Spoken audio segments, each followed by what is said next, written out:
Good afternoon, everyone.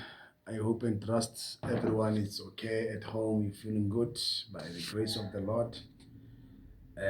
Who's speaking here? It's Pastor Solomon Slepe from Bethlehem. Today, I would like to share with you about this controversial question that I believe all Christians, sectors, or Christian families or church they need to answer this question biblically, which is lobola biblical or not?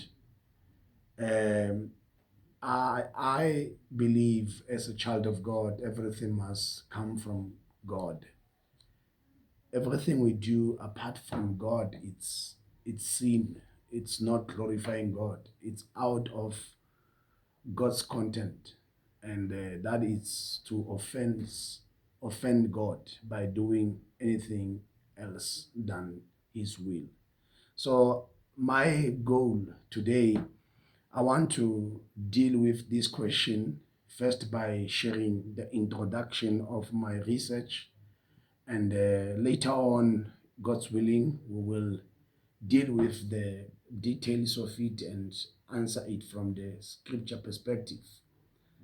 So what really I want to do right now, as we had the question that I'm elaborating on, is lobola biblical or not?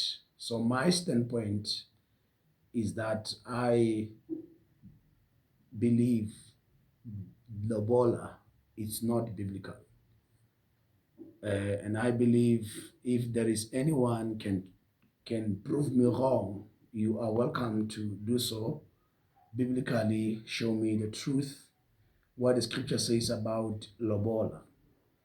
So right now, I would like to use this time to uh, introduce the passage that I use to defend that lobola is not biblical. The first passage is from Genesis chapter 24.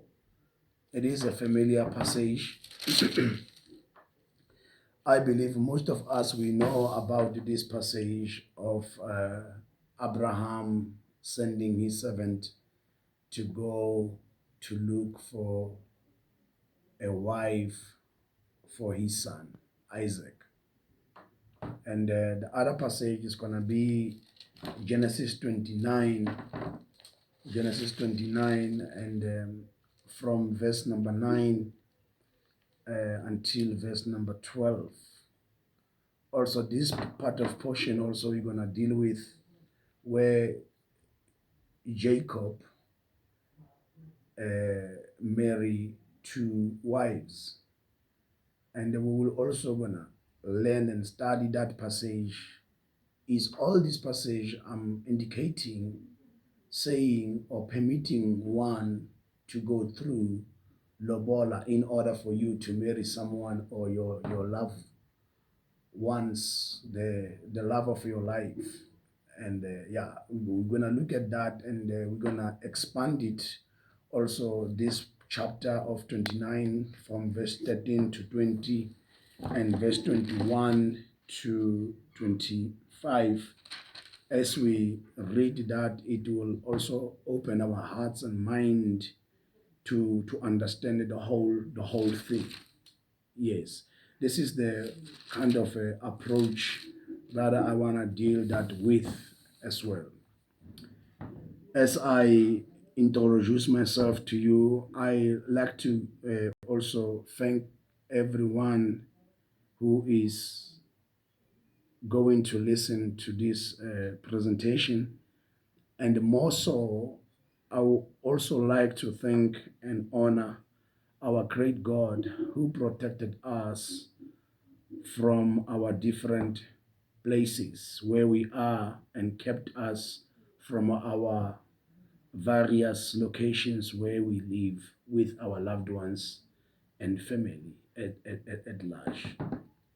So, my dear brothers and sisters, as I have mentioned, why I'm doing this is to answer this controversial question about is lobola biblical or not. I'm standing here to support my biblical view on lobola concept that is not biblical.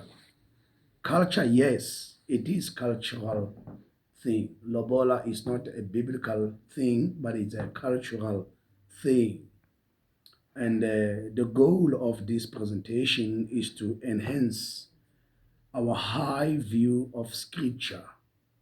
That's what I want to also achieve as I deal with this question. And we should appreciate the Bible and how it came to us, but at the same time, develop a high view of scripture.